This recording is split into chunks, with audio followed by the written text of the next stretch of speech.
Here and now, ARIA honors and celebrates the 50th anniversary of the Fair Housing Act, an act that prohibited the discrimination concerning the sale, rental, and financing of housing based on race, religion, national origin, or sex. The Fair Housing Act stands as a final great legislative achievement of the Civil Rights era. Civil rights movement was also instrumental in the passage of 1965 Immigration Act, which expanded immigration from Asia and is indeed the reason many ARIA members are here in this country today. Immigration and fair housing share a common root and journey. Despite the passage of the Fair Housing Act, we or someone we know have faced some form of discrimination in housing. Legislation makes it illegal, but if it continues to live in the hearts and minds of people, then injustice lives on. We have the ability to change that. We can build a better tomorrow, here and now.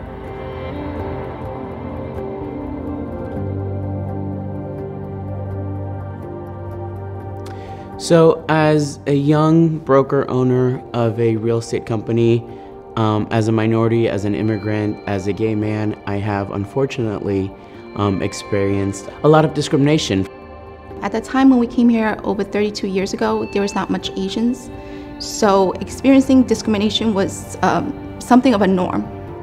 Being an immigrant from the genocide war in Cambodia, I see the struggles that my parents went through, and the discrimination doesn't stop with my parents. I still see it every day.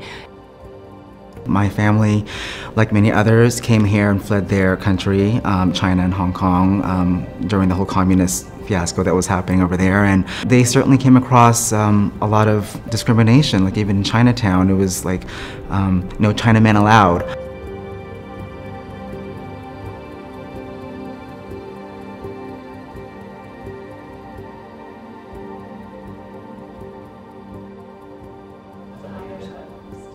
All right. So in my childhood, it was about 1982, I believe, 81, 82. We were living in Brighton, Massachusetts, and in the middle of the night, a rock came through the window where we were sleeping, actually. Attached to the rock was a piece of paper that said, "Get out." We got scared. We obviously, in a short time period later, my mom really worked as hard as she could, and she borrowed as much down payment money as she could to get out of that neighborhood. I'm a realtor in Sacramento, and I get a lot of referrals of my business from clients, friends. And to this day, I still get discrimination sometimes. When I put up my sign, they see my photo. The neighbors will come by. "How did you get that listing? You don't sell around here. You're not from around here. How did you get that listing?"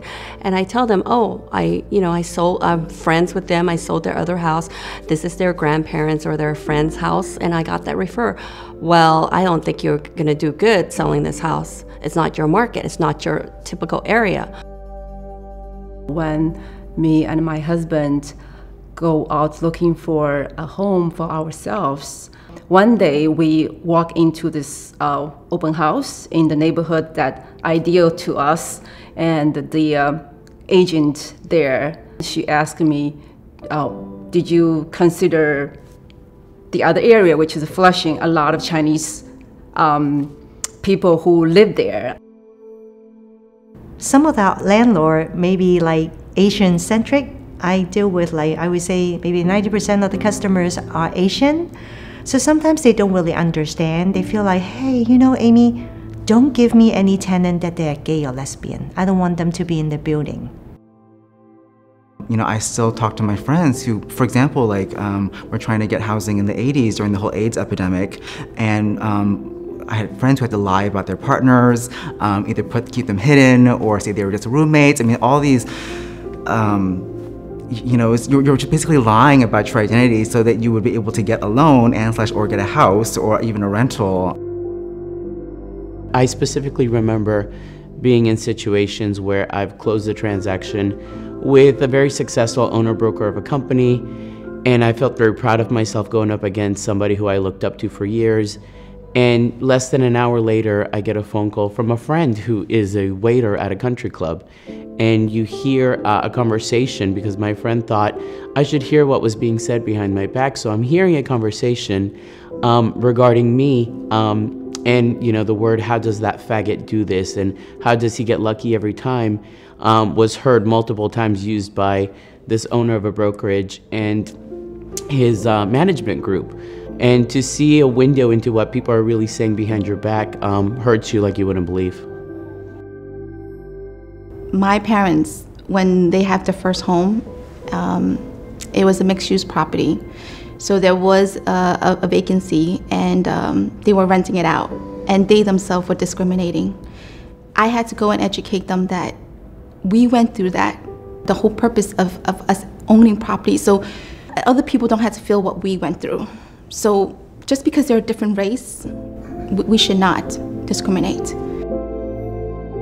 It's really important in the Fair Housing Act to protect it and to make sure that it remains strong and enforced, because it really is that integral part of the American dream that is what leads to the prosperity and why people come to America. And so I think that unless we have that and can ensure it for people, we aren't really the America that all of us would like to think that we are. Yesterday, Burns launched a fair housing complaint against the city, alleging intentional discrimination. I've seen and experienced racism my whole life, but this is the only time in my life where I actually had text messages and evidence right there. In 1977, the tenants of the I Hotel, many of whom were Filipino, were forcibly evicted from their homes so that real estate developers could tear the building down to expand the financial district. The community and tenants' rights advocates honored the eviction fighters who fought in the 70s and those who continue to fight today. I hope that we reach a level where everybody accepts each other for what they are. They're not looking at color of your skin. They're not looking at the person you lay with in bed at night. They're not concerned about the religion you practice. And we're all treating each other respectfully, honesty, and with diversity that's so beautiful. There's no reason why no one should not own a home, to have a roof over their head, whether they're family, whether they're you know, a different race, a different sexual orientation, a different religious background. You need to advocate.